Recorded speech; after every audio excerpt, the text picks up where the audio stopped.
Oke, bismillahirrahmanirrahim. Assalamualaikum warahmatullahi wabarakatuh.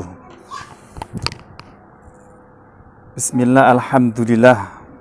Wassalatu wassalamu ala rasulillah wa ala alihi wa sahbihi wa mawalah ma ba'da fala hawla wa la quwwata illa billah.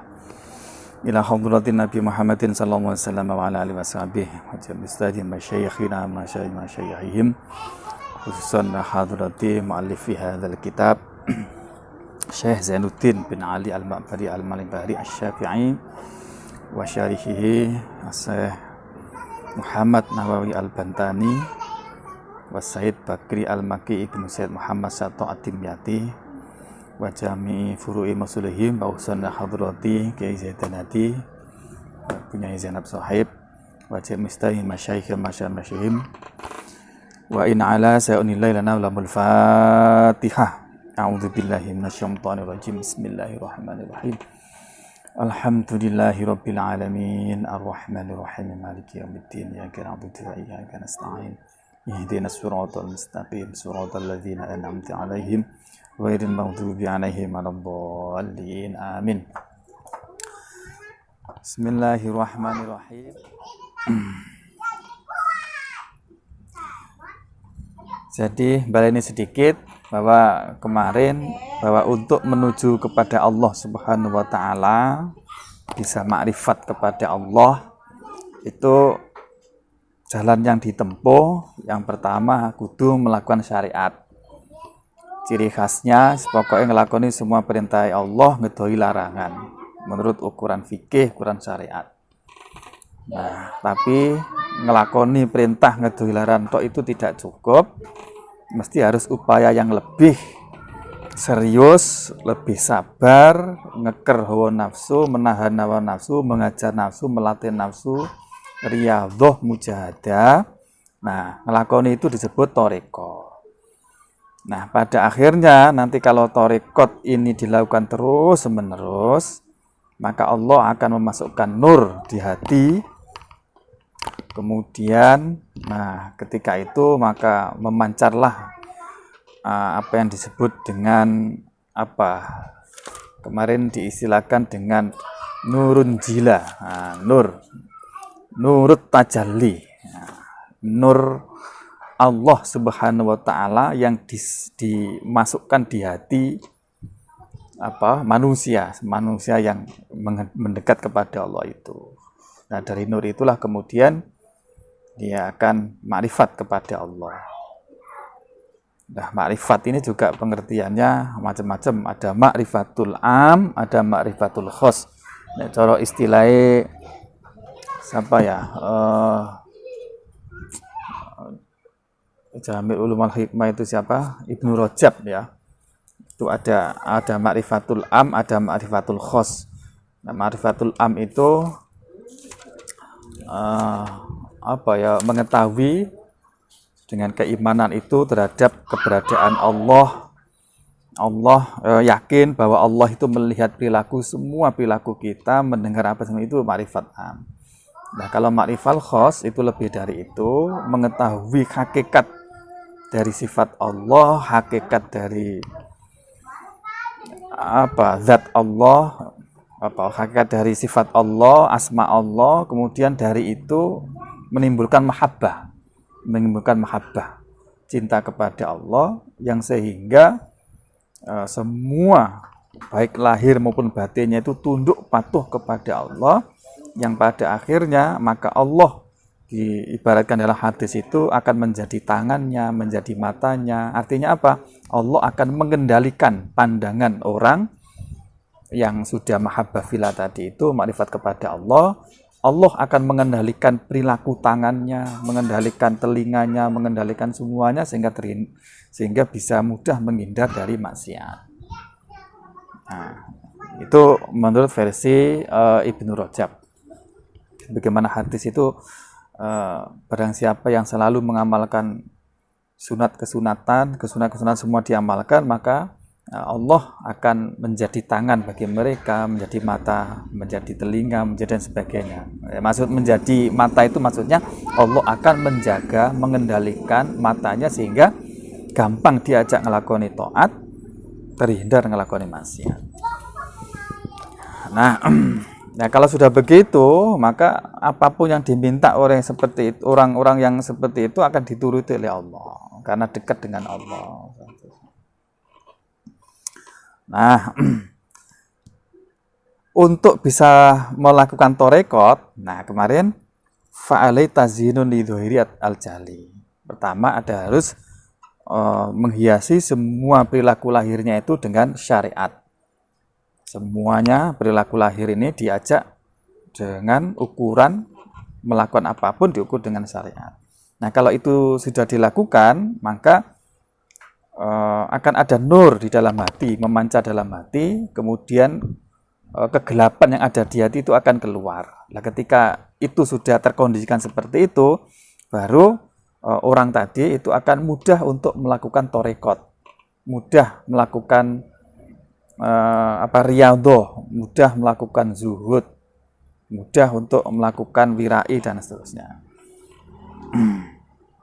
Itu yang disebut dengan watazula anhu dzulmatun kayyumkina li tariqatin fi qalbihi antanzila. Jadi tariqat baru memungkinkan untuk bisa manggon di hati yang sudah bersih tadi itu. Oke. Nah, bismillahirrahmanirrahim. Nanti pertanyaan dijawab di akhir saja ya. Bismillahirrahmanirrahim. Walikulli wahidihim tariqun min turuq yakhtaruhu fayakunu min dawaswila kajulusihi bainal anami murabbiya wa kakathratil awrati kasawmis sholah wa kakhidmatin linnasi wal hamlil hatab litasaddukin bimuhassolin mutamawwila. Likulli wahidin, itu bagi setiap individu, likulli wahidihim, itu bagi setiap individu ahli salik, orang-orang yang ingin menuju kepada Allah, torikun memiliki jalan, metode, cara, menturukin dari beberapa cara, yakhtaru yang memilih siapa kullu wahidin, memilih terhadap torik tadi itu. Nah, fayakunu, maka ada siapa kullu wahidin dengan memilih jalan tadi itu, minda dari inilah jalan yang dipilih, itu wasilah akan sampai siapa kullu wahidin. Dalam bait ini Kiai Musoneh menjelaskan bahwa bagi setiap orang, siapapun yang ingin menuju kepada Allah, itu disediakan jalan dari berbagai jalan, untuk dengan jalan itu dia akan mampu sampai kepada Allah.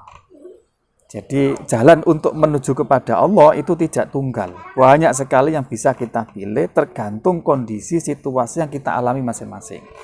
Dari konteks inilah bahwa ilmu tasawuf itu para ulama menggambarkan bagaikan air. Jadi ilmu tasawuf itu seperti air. Air itu tidak berbentuk dan tidak berwarna. Bentuk dan warna dari air itu tergantung di mana tempat air itu berada.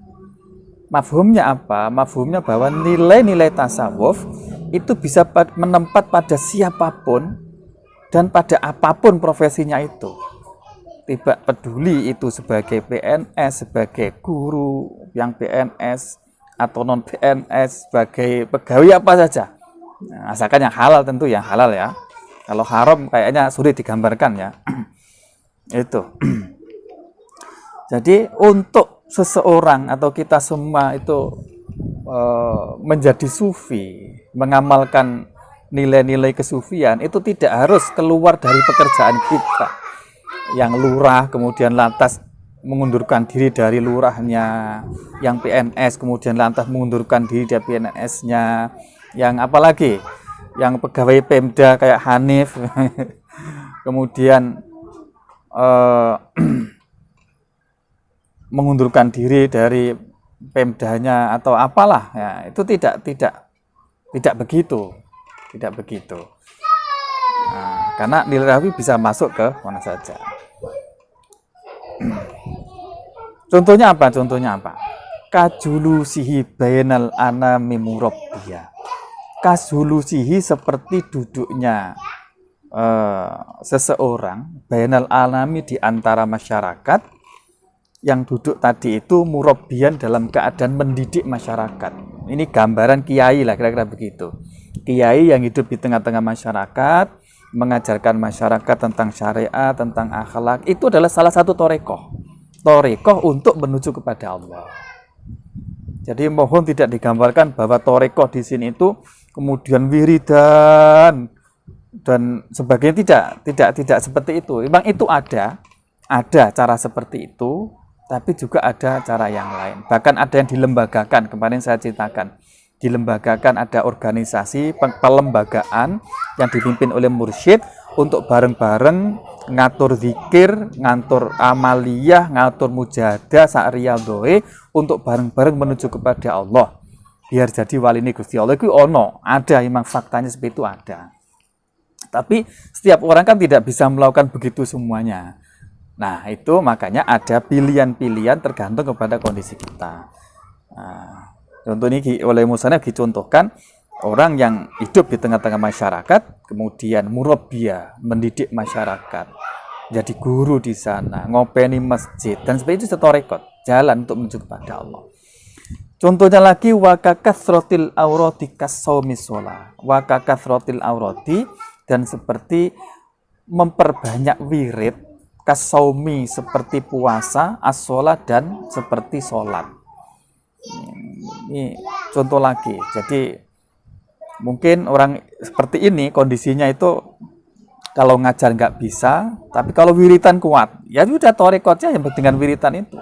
Wiritan yang rajin, kemudian dengan banyak puasa. Aurat, wirid itu tidak mesti dzikir ya. Wirid itu pokoknya apapun kebaikan yang dilakukan secara tertib, kontinu, teratur, itu namanya wirid ya. Wirid ya. Ngaji begini ini kalau itu dilakukan tertib, kontinu, nah itu juga namanya wirid ya.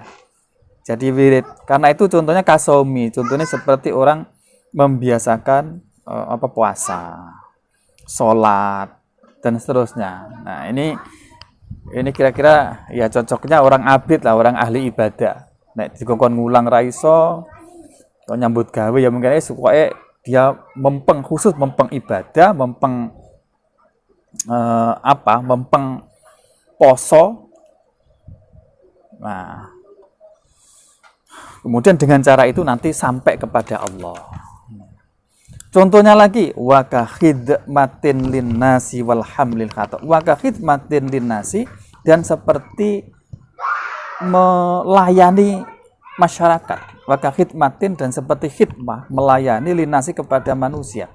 Jadi dia mengabdikan dirinya untuk membantu kepentingan urusan manusia. Wah, ini kan keren banget. Ini kan mungkin PNS bisa masuk sini nih mungkin ya. Mungkin PNS itu bisa masuk sini nih. Kan PNS itu tugasnya pelayanan masyarakat ya. Tapi ini harus ditoto betul itu, diilmoni betul. Karena kalau PNS ini tidak diatur, ditoto niatnya itu bisa kejebak ya sekedar duniawi belaka, maka butuh diilmoni. Ya, ini ya, mungkin gambaran kita ya orang-orang yang hidup di tengah-tengah masyarakat, melayani kebutuhan masyarakat, mungkin lurah mungkin ini ada dawe Syekh Abdul Qadir Al-Jailani mengatakan begini, ma wasaltu illallahi ta'ala biqiyami lailin wala siyami naharin walakin wasaltu illallahi ta'ala bil karami wat tawaddu'i wasalamati sodri. Jadi Syekh Abdul Qadir Al-Jailani itu mengaku dirinya beliau bisa makrifat, bisa wusul kepada Allah itu bukan karena banyak ibadahnya di malam hari, qiyamul lail, bukan karena posonya, bukan karena yang lain, tapi beliau mengaku karena dia lomannya kepada orang lain, tawaduk kepada orang lain, dan dia mengatur hatinya biar tidak ada rasa hikdu, rasa hasud kepada orang lain. Jadi pergaulan yang diopain itu pergaulannya. Nah, ini membuktikan bahwa ternyata ibadah ansi itu ya itu sebagai salah satu jalan ya, tapi tidak kemudian menyampingkan terhadap pekerjaan-pekerjaan kita yang sifatnya kemasyarakatan. Jadi artinya apa? Kalau kita sudah kadung didudukkan oleh Allah, hidup di tengah-tengah masyarakat, bekerja, bergaul bersama masyarakat, ya itu kita jadikan sebagai alat untuk menuju kepada Allah. Jadi mohon untuk tidak kecil hati kemudian bagi teman-teman yang sudah ditakdirkan oleh Allah misalkan menjadi pedagang, menjadi perangkat desa atau menjadi yaitu jadikan sebagai thariqah menuju kepada Allah. Maka khidmatin linnasi. I'anatun lil muslimin ya, nulungi kebutuhane wong-wong muslim. Itu termasuk thariqah. Nah, kemudian wa hamlil khatobi, dan seperti membawa kayu bakar litasodukin untuk dijadikan sedekah, sodako, bimuhassolin, dengan apa yang dihasilkan, mutamawalan, yang berharga, yang bisa dihargai. Nah ini malah keren banget ini. Orang ada salah satu jalan thariqah untuk menuju kepada Allah itu bisa ditempuh melalui bekerja dengan cara membawa kayu. Jadi gambarnya kira-kira pergi ke hutan mencari kayu bakar, kemudian dijual ke pasar mendapatkan uang mutamawal. Nah kemudian uangnya ini disedekahkan sebagian kepada orang yang membutuhkan.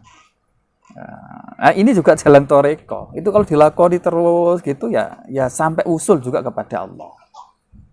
Jadi tidak harus wiritan masuk ke dunia thariqah, tidak harus seperti itu pilihan,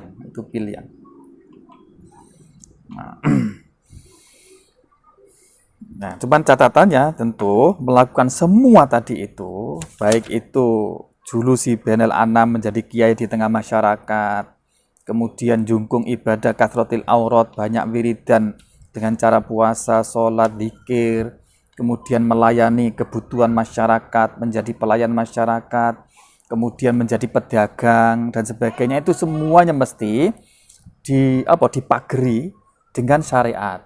Cara ngelakoni apa itu ukurannya ya syariat.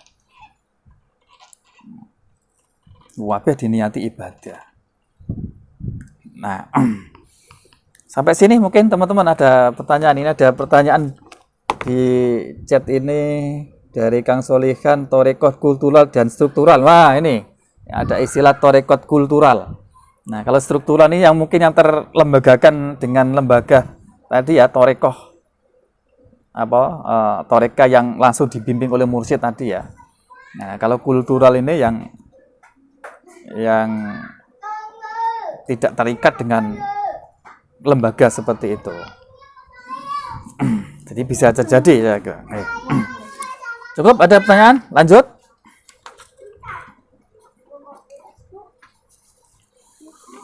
Oke. Nah, nazom ini sebagaimana di awal bahwa ini adalah cara kita untuk menjadi wali. Nazom yang kita kaji ini loh. Nah, karena itu bait berikutnya itu menjelaskan tentang itu. Man roma ayyasluk tariqal auliya falyahfadhun hadhil wasoya amila. Man barang siapa itu roma menginginkan siapa man, ingin apa? Menginginkan ayasluka, hendak menempuh siapa man, menempuh thariqal auliyai, jalannya menuju kewalian. Barang siapa yang ingin menjadi wali, kira-kira begitu, la fal yahfadzun, maka hendaknya menjaga sungguh-sungguh, fal yahfadzun, maka hendaknya menjaga sungguh-sungguh. Lamnya ini lam taukid, nunnya juga nun taukid, jadi taukidnya double. Maka sungguh-sungguhlah menjaga apa? Hadhil wasoya, terhadap inilah beberapa wasiat. Amilan, dalam keadaan mengamalkan. Jadi siapapun dari kita monggo ayo sing kepengin jadi wali ini Gusti Allah, ada 9 wasiat. Ada 9 wasiat yang perlu kita amalkan kalau kita ingin menjadi wali. Diamalkan sungguh-sungguh. Nah, 9 wasiat itu ada taubat, kemudian qanaah, kemudian zuhud, kemudian ta'allumu ilmu syar'i ya, kalau misalnya belajar ilmu syariat, kemudian tawakal, ikhlas, uzlah, kemudian hifdzul auqat, menjaga waktu, hari demi hari, waktu demi waktu yang kita lewati itu dijaga betul. Nah, itu 9 ini kalau kita lakukan itu jadi wali ya, jadi wali. Tidak harus teman-teman keluar dari profesinya masing-masing untuk bisa menjadi wali. Jadi gini ya. Wali, kekasih Gusti Allah itu disebar pada semua profesi. Saya ulangi ya. Jadi wali, kekasih Gusti Allah itu disebar oleh Gusti Allah pada semua profesi. Tujuannya apa? Tujuannya biar tidak ada saling merendahkan. Jadi kita nggak tahu di tukang becak itu ada walinya, tapi siapa itu kita nggak tahu. Di PNS itu ada walinya, tapi siapa kita nggak tahu. Di pekerja sosial, di pekerja profesional ini pasti ada walinya, tapi kita nggak tahu. Nah, karena wali itu memang mastur. Jadi begitu cara Allah untuk menjaga derajat martabat dari orang yang berprofesi pada tempat tertentu, sehingga orang nggak bisa menghina kemudian alah tukang becak misalnya, nggak bisa. Nah, gitu. Karena di sana juga ditaruh kekasih Gusti Allah untuk berprofesi di situ. Nah, ini pembukaan. Bagaimana teman-teman? Ada silakan Kang Baim mungkin menambahkan. Kang Sunan sudah hadir nih. Gimana dibahas dulu pertanyaannya Kang Sunan. Oke, baik. Sekarang saya balik ke pertanyaan terakhir kemarin ya, bahwa Kang Sunan itu bertanya syariat torekot hakikat itu apakah bisa dilakukan bersamaan atau begitu Kang Sunan nggih, kira-kira nggih? Halo Kang Sunan. Begitu Kang Hanif ya? Gini.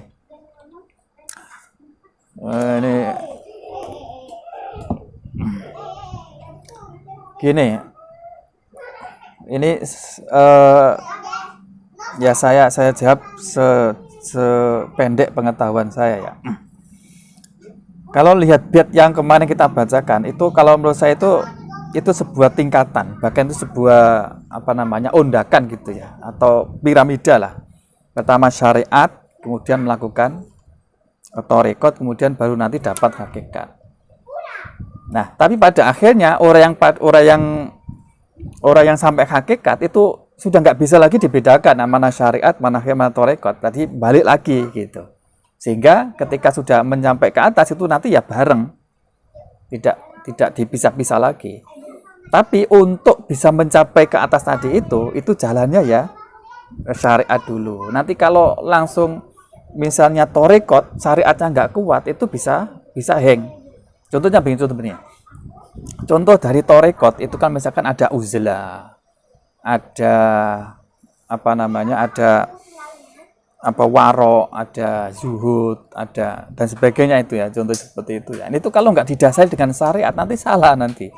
Gitu. Karena itu syariat dulu dikuati. Nah, orang untuk uzlah, hidup nyingkir, hidup menyendiri, ini kalau nggak didasari dengan syariat kan salah nanti.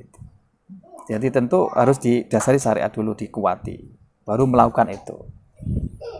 Nah, ketika melakukan uzlah misalnya, itu sudah nggak bisa lagi dipisahkan nanti antara syariat dengan torekot. Ketika lakukan torekot itu, ya pasti syariat harus selalu menempel. Nah, hakikat juga demikian. Dan itu kan tidak bisa dipaksa ya, tidak bisa dipaksa kemudian langsung ujuk-ujuk ke hakikat. Contohnya begini, contohnya.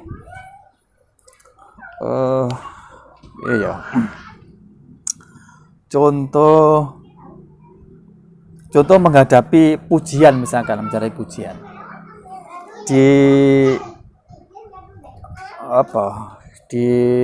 kitab Risalah Al-Qusyairiyah itu misalnya, itu ada di sana ada bab namanya disebut dengan al-jam'u wal farqu, al-farqu wal jam'u.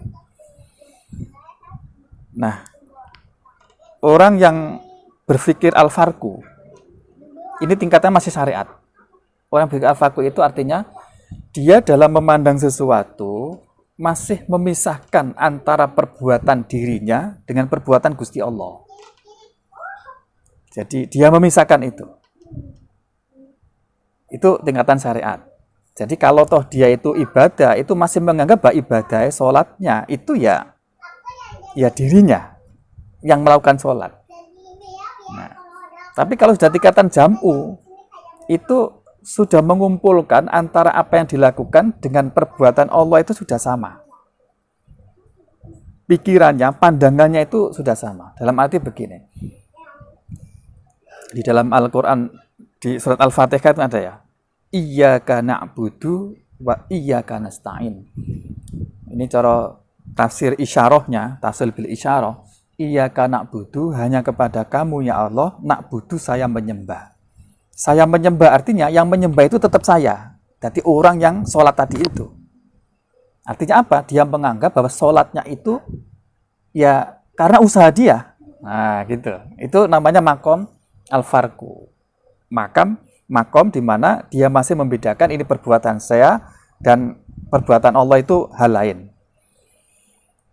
Nah, di atas itu namanya makom al-jam'u.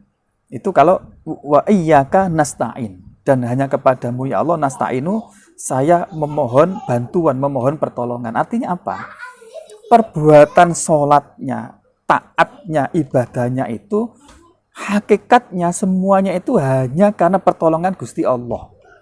Sehingga yang diminta itu adalah pertolongan Allah untuk diberi kekuatan ngelakoni taat. Artinya apa? Dia dianggapan dia ini bahwa kalau toh dia mampu melakukan ketaatan, itu sebetulnya ketaatan itu ya semuanya pemberian dari Allah. Ini namanya makom jam. Nah, orang itu kan tidak bisa ujuk-ujuk langsung punya perasaan bahwa ini semuanya itu Allah, semuanya Allah. Kalau ngaku-ngaku sih banyak. Kalau ngaku-ngaku banyak. Contoh kemarin masa-masa COVID di awal-awal itu kan, wow, COVID itu kan takdirnya Gusti Allah, mati itu kan takdir Gusti Allah, kabeh Gusti Allah. Pertanyaannya, bener nggak yang ngomong seperti itu? Ati ini juga ngomong begitu. Nah ini menjadi pertanyaan besarnya. Jangan-jangan orang begitu itu hanya mulutnya saja, tapi keyakinannya masih ecek-ecek gitu. Masih diginiin orang masih marah, diginiin orang masih, itu berarti antara ucapan dengan makomnya itu nggak belum match ya, belum nyambung. Itu namanya ngaku-ngaku. Nah, saya lanjutkan tentang tadi ya. Nah, begini ini nanti cara menyikapi terhadap pujian itu berbeda antara orang makom syariat dengan makom hakikat. Kalau orang makom syariat, kalau dipuji dan dihina orang, itu ya normalnya itu ya kalau dipuji senang, kalau dihina marah. Itu syariat. Kalau naik sedikit, tengah-tengah, itu dibalik. Kalau dipuji malah justru dia marah, tapi kalau dihina-hina, itu malah dia bersyukur. Terima kasih. Karena cocok dengan apa yang sedang ia upayakan, dia sedang merangkak untuk menjadi wali, sedang berusaha untuk menjadi wali, maka nafsunya itu dihajar habis-habisan. Agar nafsunya itu tunduk kepada dirinya, maka ketika dia dihina, maka dia malah bersyukur. Kalau dipuji, malah dia nggak suka, karena pujian itu akan membuat dia itu menjadi terlena, kemudian lali kepada Gusti Allah. Nah, maka dia nggak senang kalau dipuji. Nah, ini makom tengah, kira-kira torekot lah gitu. Orang yang sedang riyadhah menghajar nafsunya untuk menuju kepada Allah. Nah, itu respon terhadap pujian dan hinaan. Nah, di atasnya lagi, itu balik lagi. Kalau dipuji, dia senang.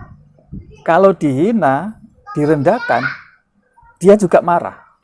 Jadi balik seperti yang awal tadi itu. Hanya perbedaannya itu, cara pandangnya yang berbeda. Yang tingkatan sudah jadi wali tadi itu dipuji senang tadi itu karena dia merasa bahwa yang dilakukan itu pula Gusti Allah kok. Wong saya dipuji itu kan karena saya ditakdirkan atau diberi kemampuan Allah untuk melakukan kebaikan. Allah kok yang dipuji, berarti memuji saya itu berarti memuji kepada Allah.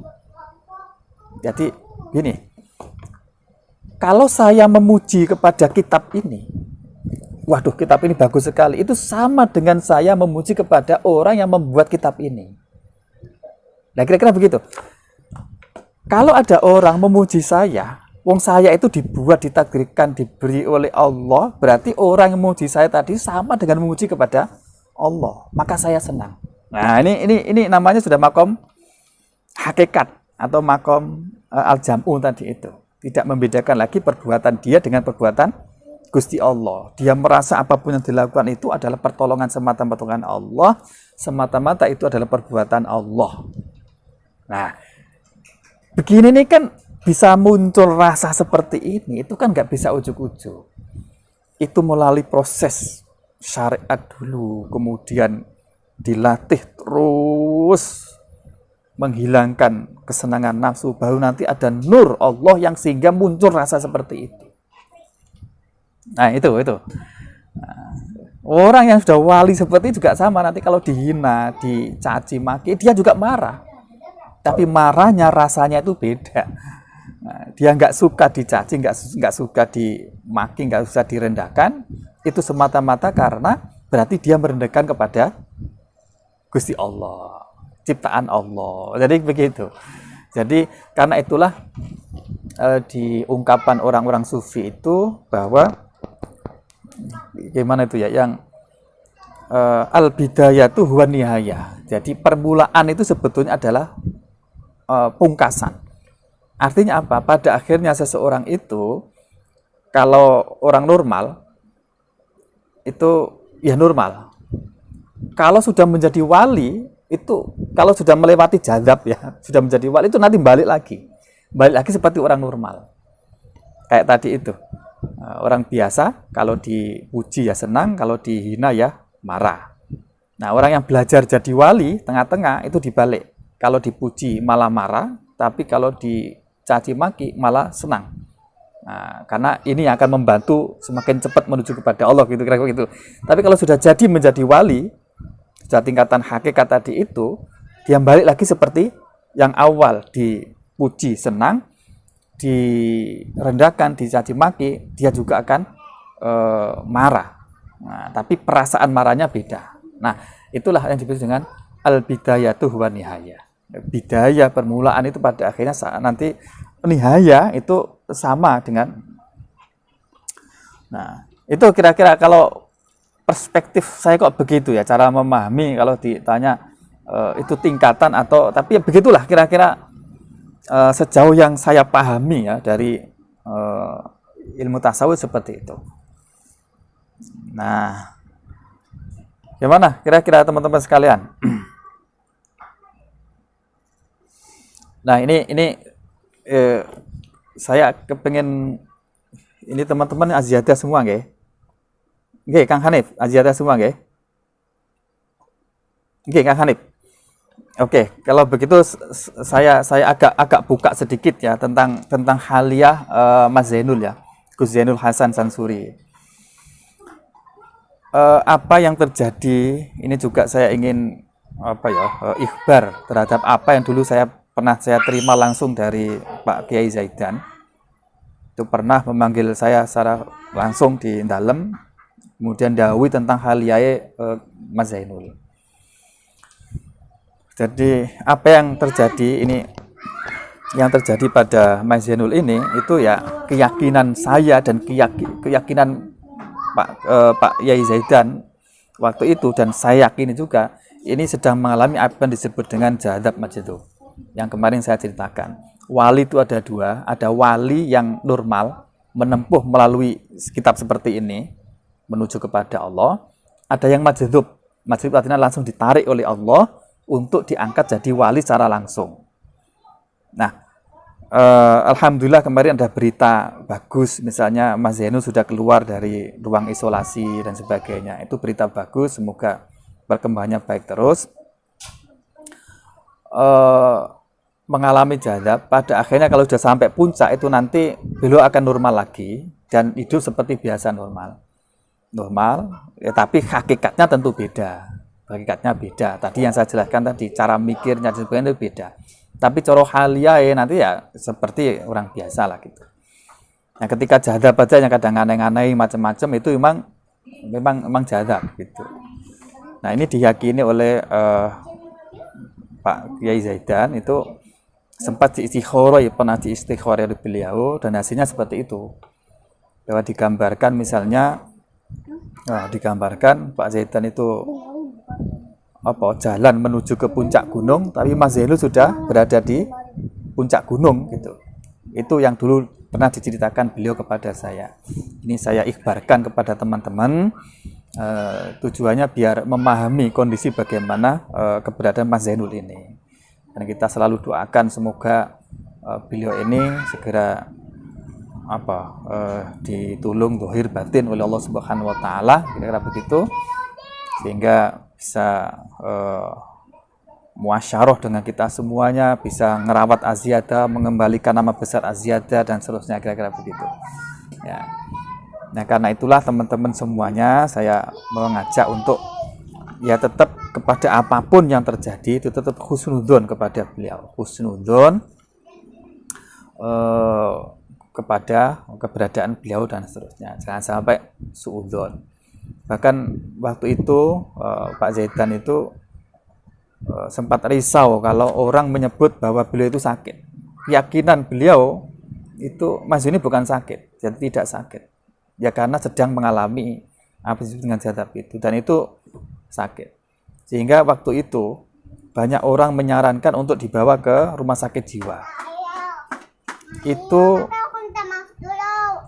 Itu saran-saran seperti dituruti, tapi hati Pak Zaidan itu nangis. Ya. Ini pernah diceritakan oleh Bu Zainab kepada saya.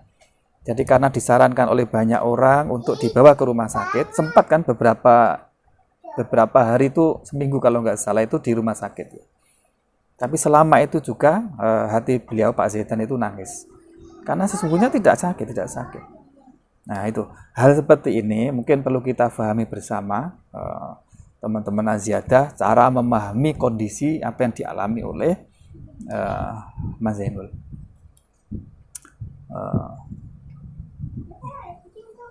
Gitu, kan? Oke, lanjut ini. Mungkin ada pertanyaan. Oke. Kenapa?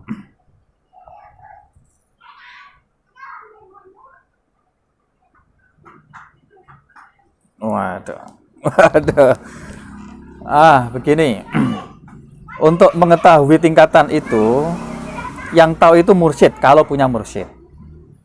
Kalau yang tahu itu mursyid, dan itu ditotok oleh mursyidnya. Nah, bagi kita sendiri kalau kita mengamalkan itu, untuk mengetahuinya itu berdasarkan tatanannya Gusti Allah. Tatanannya Gusti Allah begini. Ini saya pernah mendengar penjelasan tentang seorang guru di daerah Rembang ya. Itu beliau baru paham bahwa beliau itu sudah makom tajrid, bukan makom kasab. Jadi gini, tentang pekerjaan itu kan ada dua makom ya. Orang itu ada yang bekerja, ada yang tidak bekerja sama sekali. Namanya makom tajrid. Apapun sudah diserahkan kepada Allah. Makom tajrid ini makom para wali lah, kira-kira begitu. Kalau makom kasab itu makom untuk bisa menghasilkan ya dia bekerja. Nah, suatu saat ada kiai, ada guru mengajar, dia coba untuk melakukan dagang. Dilala dagang usaha apa itu rugi terus. Kemudian dia lepas itu dagang, kemudian dia kembali lagi ngajar, nyekeli apa yang selama dilakukan, justru dari usaha itu kemudian semua utang-utang bisa tersaur, hidupnya malah mapan, hidupnya malah tenang. Hidupnya malah tenang. Nah, cara Gusti Allah menunjukkannya seperti itu. Bahwa dia itu apakah makom kasab, apa makom tadi tajrid, itu pada ketenangan dirinya. Dia usaha malah gak karo-karuan, kocar-kacir, gak karo-karuan, gak tenang dan sebagainya. Begitu ditinggalkan malah tenang, kemudian gak bekerja blas, hanya mulang tok itu malah tenang, malah semua kecukupi dan sebenarnya juga tidak mengharap pemberian orang, tidak iri kepada pemberian dan seterusnya. Itu berarti disitulah makomnya. Nah, karena itulah di ungkapan tasawuf itu akim fima akomallahu ta'ala. Jadi tempatilah makom sesuai dengan apa yang ditempatkan oleh Allah untuk kamu. Nih. Nah, untuk mengetahui perpindahan makom itu nanti dengan rasa dengan rasa sendiri. Ya, dengan rasa. Jadi ketenangannya itu ada di mana? Nah, disitulah berarti makomnya. Nah, gitu. Nah, kalau nyambut gawe ternyata kok tenang, enak saja, semua nah, itu berarti makomnya makom kasab. Nah, dia meninggalkan semua pekerjaannya, kemudian dia hanya ibadah, dia nggak bisa tenang. Kalau ada tamu mengharap pemberian, kemudian dia juga iri terhadap kepunyaan orang-orang lain. Oh, itu berarti bukan makomnya, berarti bukan makom tajrid. Maka orang itu hukumnya haram untuk tajrid. Dia harus bekerja untuk menghidupi kecukupan dirinya. Dia tidak boleh meneruskan tajridnya tadi itu. Itu berarti nafsu tajridnya tadi itu. Nah, jadi hal seperti ini itu dilakukan dengan rasa, rasa yang betul-betul jujur dirinya itu. Itu akan Allah akan mendengar. Karena itulah di dalam ayat itu kan ada Rabbi adkhilni mudkhala sidqin wa akhrijni mukhraja sidqin. Itu cara tafsir isyarahnya kan, ya Allah, masukkanlah saya pada makom tertentu secara sidqin. Nah, gitu. Kalau toh keluar dari makom itu, maka keluarkanlah dengan cara sidqin juga. Tidak bohong-bohongan, tidak campuri nafsu, tapi memang Allah menundukkan di situ. Gitu. Oke. Itu kira-kira Kang, ora tahu golek tapi banyak tawaran bejibun iki makom apa ya. Ya wis dilakoni ae engko. Jadi ini yang begini ya, intinya begini ya. Orang itu kudu nglinding nek cara baca tasbih. Nglinding itu pokoknya manut kepada tatanane Gusti Allah. Dia diletakkan di makom apa, yaitu dilakukan terus menerus. Nanti pada akhirnya kalau sudah saatnya Allah sendiri akan memindahkan dari makom sabab atau makom kasbu kepada makom tajrid dan seterusnya. Jadi nanti Allah yang akan memindahkan, dan itu dia dari ketenangan. Minha atau batu. Minha itu setengah dari wasiat 9. Wasiat yang disarankan oleh Kiai Musonef untuk menjadi wali itu atau batu adalah at-taubat. Ini jalan pertama yang perlu kita lakukan untuk bisa menjadi wali. Yang pertama adalah taubat. Taubat itu apa sih? Taubat ini kalau mana aslinya sih ar-rujuk ya, kembali. Asalnya belarah gak karu-karuan, kemudian balik apik, itu namanya tobat. Asalnya kurang ajar, balik menjadi baik, itu namanya tobat. Jadi ar-rujuk, ya, rujuk itu tabayatu taubatan, ar-rujuk kembali secara lugat itu namanya tobat.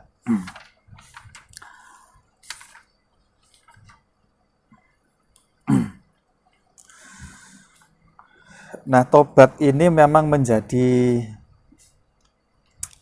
menjadi pokok ya, paling pokok lah, karena semua tanpa ini itu susah berdiri, kira-kira begitu. Karena itu menjadi sesuatu yang sangat pokok ya.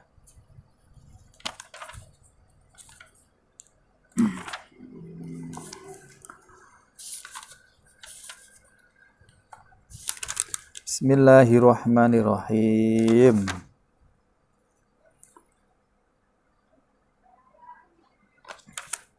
Utlub mataban bin nadamati muqli'ah wa bi azmi tarki dzambi fi mastuqbila wa bara'atam min kulli haqqil adami wa li hadhil arkani far'a kamila.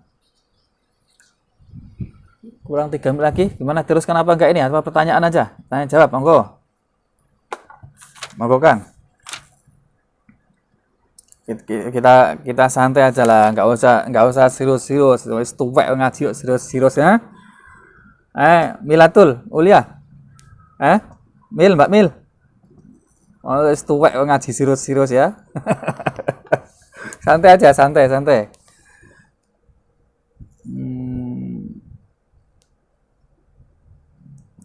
Gak ada pertanyaan di chat ya. Kalau ada pertanyaan silakan sama di chat juga.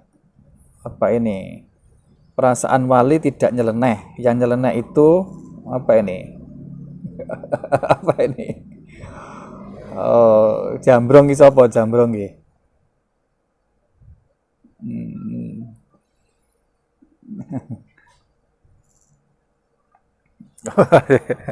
Perasaan wali tidak nyeleneh. Jadi sebenarnya nggak ada itu wali-wali nyeleneh. ya karena jahat, karena apa. Jadi gini ya, kalau tentang kewalian itu ya. Gini, kenapa sih wali itu selalu dirahasiakan atau selalu rahasia ya? Karena memang pada diri wali itu kadang menghadapi suatu kondisi, suatu rasa yang itu kalau diceritakan orang, maka ini seolah-olah melanggar syariat. Inilah yang terjadi dulu kepada misalkan Al-Hallaj, yang terjadi pada Siti Jenar, macam-macam itu. Itu karena menceritakan sesuatu yang dirasakan. Jadi sesuatu yang dirasakan oleh wali itu betul-betul harus disimpan. Nggak boleh diungkapkan. Itu rahasia Gusti Allah. Itu rahasia Gusti Allah. Kalau sampai diceritakan kepada orang lain, maka tidak boleh disalahkan kalau pedang syariat itu memotong dia. Pedang syariat. Jadi misalnya dia merasa menyatu dengan Gusti Allah, yang dia mungkin bisa merasakan seperti itu, tapi itu hanya untuk dirinya, nggak boleh diceritakan kepada orang lain. Ketika diceritakan orang lain, maka orang lain pasti akan menuduh dia itu sudah murtad, sudah kafir. Maka syariat harus menghukum orang kafir, ya harus dibunuh, orang murtad harus dibunuh. Itu namanya pedang syariat. Karena itu kewajiban siapapun yang dia itu merasakan makrifat kepada Allah, merasakan sesuatu yang luar biasa, nggak bisa diceritakan karena saya belum pernah merasakan juga, itu harus disimpan, nggak boleh diceritakan. Nah, itu karena rahasia Allah yang dititipkan kepada si wali itu. Nah, karena itulah wali itu wali itu nggak bisa dideteksi kecuali oleh wali. Wali itu disembunyikan, mastur, disembunyikan. Ya, yang tahu itu ya wali. Maka ada ungkapan la ya'riful waliya illal waliyu. Tidak ada yang bisa mendeteksi kewalian seseorang kecuali orang itu adalah wali.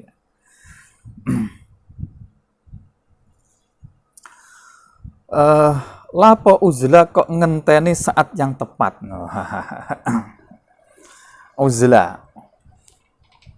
Uzlah ya karena uzlah itu bukan tujuan ya. Uzlah itu sebetulnya alat ya. Tujuan tetap Allah. Jadi uzlah itu begini.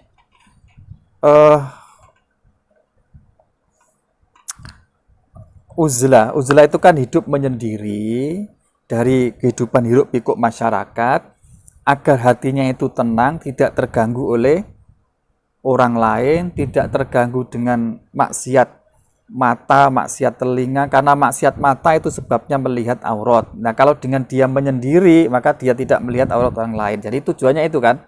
Jadi uzlah itu adalah menyendiri dari kehidupan campur dengan masyarakat, sehingga hatinya tenang, tidak terganggu oleh orang lain untuk menuju kepada Allah. Nah, itu konsepnya. Nah, orang yang melakukan seperti itu kan tidak harus semua orang. Tidak harus semua orang. Para wali yang sudah ditakdirkan terkenal, itu malah tidak boleh uzlah. Wali yang sudah ditakdirkan terkenal, itu malah tidak boleh uzlah. Dia harus hidup di masyarakat. Karena itulah para nabi, itu semuanya orang yang terkenal, bukan orang yang uzlah, orang yang menyingkir dari kehidupan masyarakat. Bagi orang yang sudah mapan suluknya, haliyahnya, itu sudah nggak perlu lagi uzlah. Nah, orang butuh uzlah itu karena kalau dia hidup di tengah masyarakat akan dia terganggu. Nah, ketika tidak terganggu maka nggak butuh uzlah. Ibaratnya seperti ini ya. Ibaratnya itu seperti gini. Nah, ini tanaman pohon ini ya, tanaman ya. Tanaman itu kalau masih baru nerucup, baru muncul, baru tumbuh, ini kan sangat riskan terhadap gangguan. Kalau diganggu sedikit aja, tanaman itu akan mati. Nah, beda dengan pohonnya sudah besar. Diombang-ambingkan oleh angin bagaimanapun, tetap berdiri tegak. Dia nggak mati. Bahkan ketubruk mobil pun mobilnya yang kalah. Pohonnya masih tetap berdiri tegak dan tetap hidup. Ini mafhumnya apa? Mafhumnya begini. Orang yang baru memulai kepada wali, itu kalau hidup di masyarakat, dia akan terganggu, maka nggak akan jadi wali. Karena butuh izlah. Nah, ketika orang itu sudah mapan kewaliannya, maka dia nggak butuh itu. Orang itu tidak mengganggu dirinya kok. Dirinya sudah tidak merasa terganggu lagi dengan kehadiran siapapun, dengan melihat siapapun, karena sudah mampu mengendalikan hati dan perasaannya, mengendalikan dirinya.